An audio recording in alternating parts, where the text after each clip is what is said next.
Hey guys, how's it going? So, the developer notes just came out for the next balance adjustment, and so we looked at them earlier, and I think I kind of know my overall consensus on what I think of it. So, these are the characters that are being changed in the artifacts.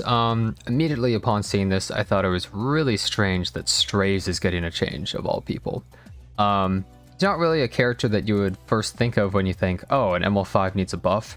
He's fine. Is he insane? No, but he's not an unusable character, and he's alright. So it seems odd to change him.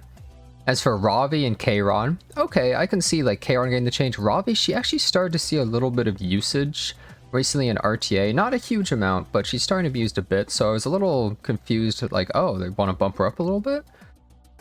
Arya fell off a little bit, but I was still a little surprised that they decided to give her a buff so soon. Tayu, he's not a very good character at all, so he definitely needed a change really badly. Rwana's a character that it feels like doesn't exactly need a change, but I guess it's kind of nice, right? So I think it's definitely helpful that they actually did decide to change it, right? Okay, and then Kawana, Hassel, Blaze Dingo. Well, it would be cool if Blaze Dingo and Kawana get some nice changes. Hassel, 3-star, doesn't usually really matter unless they're going to get a special change. And the artifacts, it's nice that Unfading Memories is being changed, but why Magic for Friends, right? This is all just when you first look at this, like, first impression, right? So the Straze change.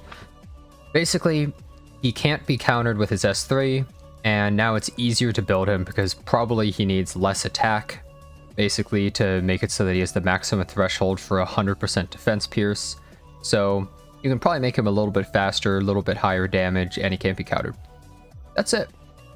Is it a nice change? Yeah. It helps him. You can't really give him anything more, or he could become way too broken, or anything like that. So I think it's a fine change.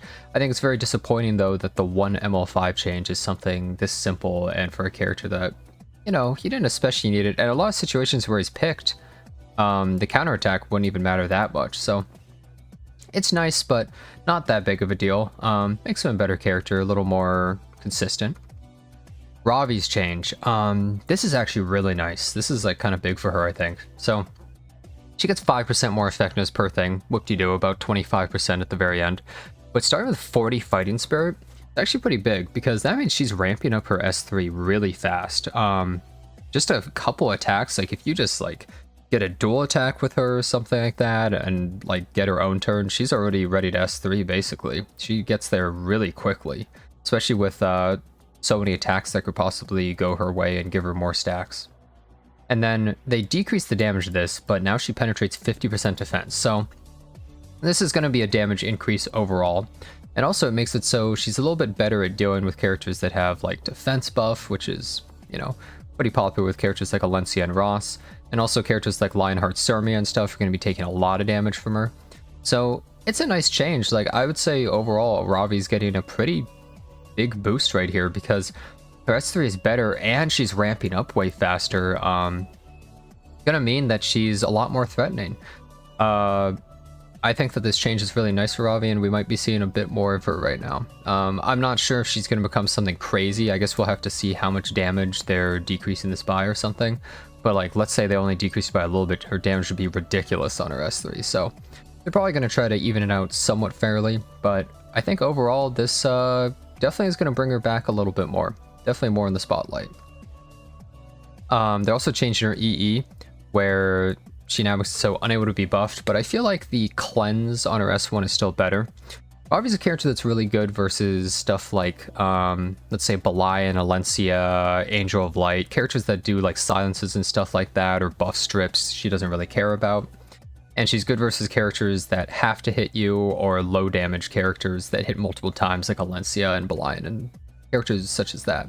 And they're really popular, so she actually has some usage in those positions. Also like Landy, for instance. So, seems pretty nice overall, but I don't know if this EE change is really going to do much. Kayron. So this one is actually really cool. It's a little toxic, but it seems really fun. So gist of it is, now he can do his AoE attack on a counter. That's pretty much what they're changing with this, and they're also moving it off of his passive. I guess that means if he gets sealed or something, he'll still do this. I guess that's nice. But also, now he gets increased evasion for 1 turn. It seems kind of odd because it's like, okay, well, he's at 1 health. What's he going to need evasion for? He has immortality. It seems useless, but I think there's a couple of reasons for this. One, if he has evasion, it's harder for units to strip his immortality because he is going to have a chance to dodge, right? A character like Angel of Light obviously can just bypass that. But a character, let's say Watcher Shuri's S2 or something, isn't going to be able to strip that so simply. And the other reason is I think he wants to be used with an evasion artifact right now, such as something like Decrescent, which is a chance to counterattack. I think it's 30% chance to counterattack when you evade. So if you have that on him, and he has his immortality, then you could put counter set on him too, and you'd have 2 separate 30% chances to counter. That's really high odds, and it's an AoE every single time. That means if your opponent doesn't actually have something to deal with it, he could just wipe their entire team. You just build a slow Kayron, maximum damage. You could also build an effect resist Kayron possibly too. Either way, it just means that when he's the last person left and they start attacking him, he's going to wipe their whole team by constantly countering in a huge AoE. So it seems pretty fun, I think. Makes him a bit of a casino unit, right? But that seems to be really popular nowadays for small gate to release versus aggro and cleave. And overall, just seems like a lot of fun to actually use. Sadly, I don't really have much counter gear, but it definitely seems like a fun thing to mess around with. And I'm not sure how good he's going to be, but it's definitely a nice buff, especially just making it so that counters cause the AoE is pretty big for him, I would say.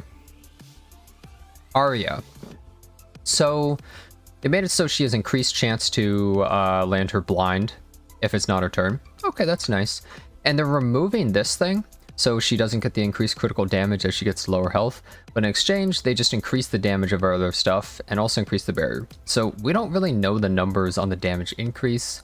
Is it going to be equivalent to being at like 40% extra crit damage or something? That could be pretty big. And how much does the barrier increase? Arya's change, I'm not sure if this is really going to bring her into the meta all that much. But doing more damage and having a bigger barrier is nice. It's just if we don't have the numbers, like, hey, what if the barrier increase is huge and the damage increase is too? Maybe she'll suddenly become a big pick, but we don't really know. Overall, it just makes her a little bit more consistent in what she does. Maybe a damage dealing Arya is a little bit better now on lifesteal too. So something to consider. Teiyu. So what are Teiyu's problems? He has an okay S3, but the problem is consistency. He didn't strip enough buffs, and the problem is after he S3s, he's never really going to get another turn to actually use his S1. So you have to decide between S3 and S1 on his basically 1 turn that he's going to get in the game. And so what they changed is now he dispels all buffs. That's a good change.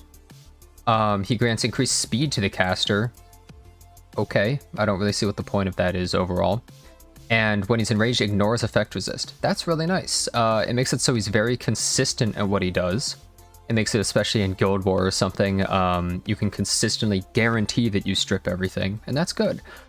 But what's the speed buff do, right? His problem is that he doesn't really survive to ever get another turn. He's a character with not amazing base stats. By the way, he has 18% effectiveness in his skill set, and this buff is basically making that completely worthless, so he just has 18% wasted stats. He has terrible base attack. He's a character that you have to build fast with damage, and it's really hard to do. He has insane gear requirement to be pretty mediocre. And the increased speed, he's never going to get that second turn because you can't make him tanky as well.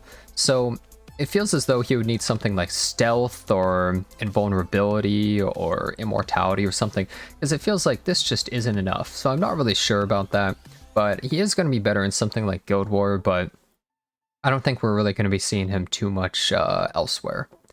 But I guess it's a start for him for sure, right? Everyone would say Teiyu, but he's a little bit better now. Rwana. So this change is really simple. It's just you get a barrier for the team. We don't know how big this barrier is. If it's huge, maybe it would make a big difference. I would say the main benefit to this is, I mean, obviously surviving burst a little bit more, but also I think a big shield helps a lot if you're against a team that uses injury, right? So let's say a Belian with injury versus Rwana. Usually Belian's constantly pushing the team, but like slowly injuring it, right? So possibly this barrier could help a lot versus that. It might shield you against some of that and cause you to win a little bit easier. So I guess that could be what it's for. But Maybe this barrier is tiny, maybe it's huge, we're not entirely sure, so it's a little hard to judge how good of a buff this is, but I don't really think Rwana needed all that much. She does what she does very well, and in the right positions, she's a god level pick. But yeah, I guess this will just make her a little bit better when you pick her, a little more consistent and really protecting the team some more. So I guess that's a nice change. Blaze Dingo. This character has terrible base stats, but he has a really cool skill set that people kind of have a hard time utilizing because he's a soul weaver, not a mage, and he has terrible base stats. This defense break on his S2 is kind of nice because after you use the defense break, then you also go into the S1 and do a bunch of damage. And if you soul burned him and everything and you have his EE, you get like greater attacks. So he'll probably just like instantly kill somebody if he goes S2 into S1 and their defense broken. That's kind of cool. I don't really see this being used in much, except maybe like Hell Raid and stuff, or somebody could try in some kind of fun, wacky cleave team, I think. It could be kind of cool. Overall, not really much of a crazy change, though. The thing holding him back is definitely his base stats. It just hurts him way too much. And hey, if he was something like a mage, he would actually be pretty awesome with Book. But overall, I mean, okay, it's kind of cool, I guess. Pomona. So this change is very simple. Now you don't have to have an entire team of fire units. Instead, every fire unit gets the skill nullifier or the CR push. Okay. Doesn't really fix much or change much. I guess you can use her outside of an all fire elemental team now, but I don't really see her being used all that much in anything anyways. It's a bit of a shame because she's a really cool character. It's just, it's all relegated to fire elemental specifically. So makes her too hard to use. It's like Mascot Hazel. Bit of a shame, doesn't really fix much. Okay, Hustle.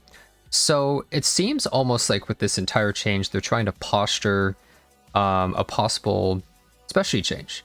At least that's what I'm kind of hoping for, because she's kind of a cool unit. But the gist of what they're doing is now she'll work on counter with the fixed damage. They're decreasing the healing on her S1 and decreasing the damage on her S3 and increasing the cooldown. But they're making it so the S3 also gets the fixed damage as well.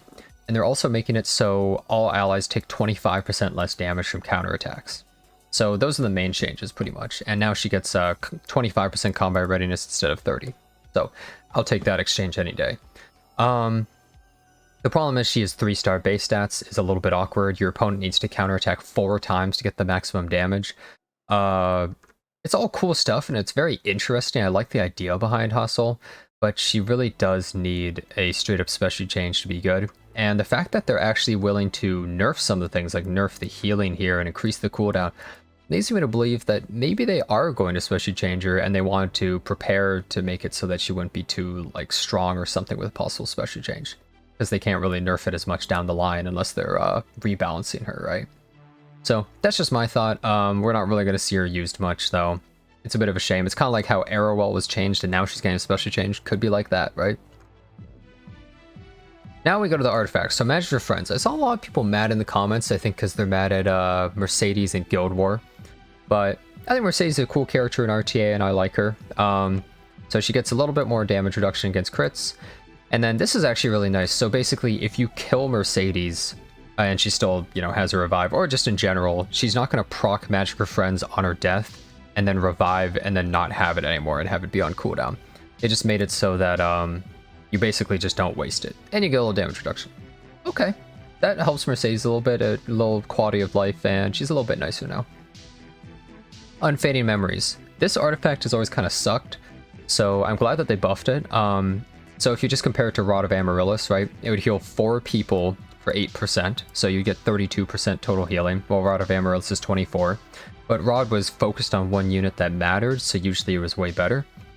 But now with all this, you're healing 40% total health to the team, which is really nice, and 25% effect resist to the user. That's a lot of stats, so I actually think this artifact seems pretty decent right now. I'm not sure exactly who I'd be interested in using it on. Like, you could use it on someone like Deanne or something, but I think this is a really nice buff for it. I think it's actually worthwhile picking up from the powder shop, because who knows what might lie in the future, or maybe there's a character that really wants to use it, or maybe once we try it out, we're going to start liking it. But I think it's worthwhile picking up, and it seems decent now. I think that's a good change. But that's the whole balance change now. Now, I guess to summarize, the winners and losers of, like, this buff patch, right?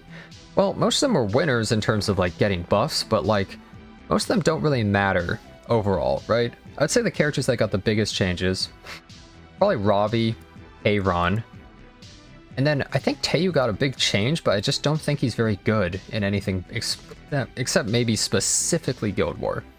The other characters, it's a little bit too hard to tell and a little too early. Like, Arya's changes, we don't really know the numbers, and same with Rwana. I would say overall they're probably not going to be anything too different or crazy unless Smilegate just went like completely insane and made something big. But overall, I think that's my thoughts on the buff changes. I think it's very disappointing that they didn't choose at least one other ML5 to go with such a basic buff overall. I think that Ravi might see some more use. Kayron's going to be a fun unit to mess around with. We might actually see more use of him overall. We'll have to see. BBK was popular for a similar kind of thing, and Kayron sounds really fun to just have him constantly counterattacking. But he does have a bunch of counters, so you have to keep that in mind. But all in all, I think this balance patch was kind of disappointing overall. I'll be trying out some of the stuff when it comes out, so I guess we'll see, right? At first glance, it could be disappointing, but maybe the units actually get some really cool changes, and out in the field, they actually become pretty good.